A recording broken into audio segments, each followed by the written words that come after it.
We have Mastering Physics question 8.42.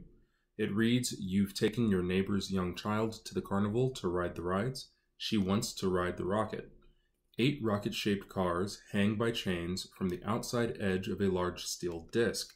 A vertical axle through the center of the ride turns the disc, causing the cars to revolve in a circle.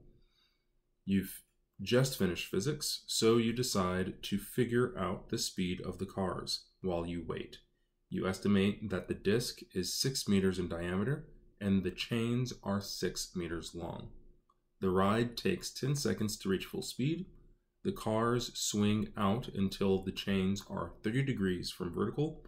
What is the car's speed? So, to figure this out, first we are going to make a small sketch of the problem, which is in yellow in our top left-hand corner. It has the top of the disc, diameter as 6 meters, and the length of the chains connected to the rocket car as 6 meters also, swinging away from the ground vertically at 30 degrees.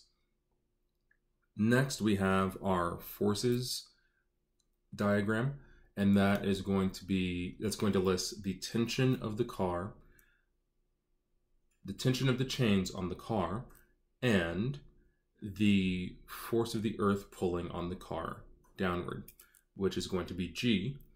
And our F net is going to be going towards the center, which is what we would expect from a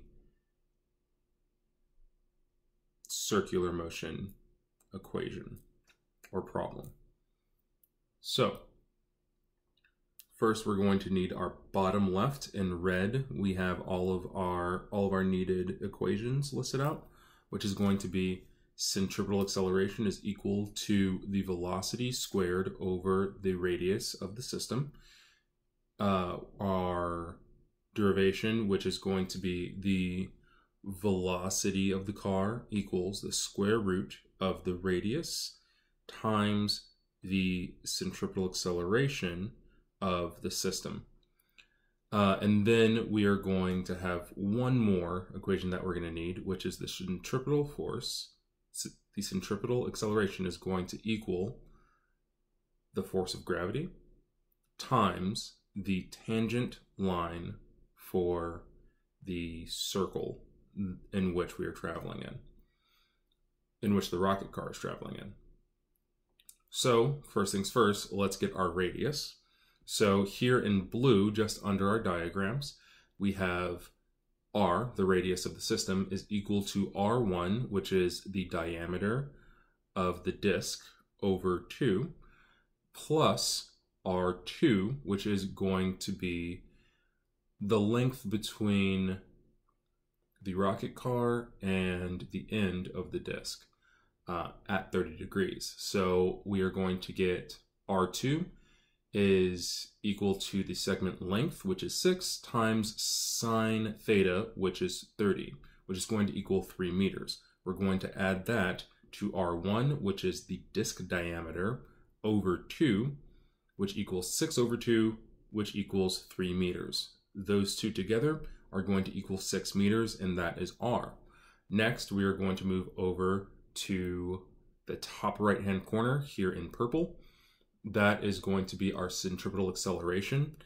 This is the magnitude of the acceleration at the tangent of the circle. So we're going to get 9.8 meters per second times tangent 30. 9.8 meters per second is going to be G. So we're going to end up getting 5.57 meters per second squared, and for the sake of it, we're going to round up to 6 eventually.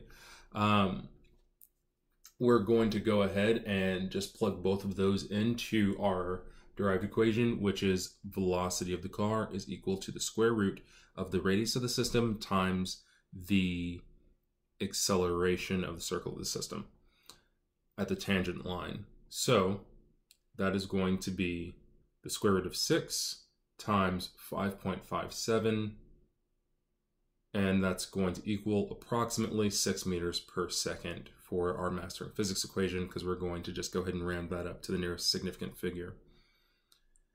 As far as an assessment goes for for this entire problem. This is completely rational for a child's ride. Thank you. I hope this helped.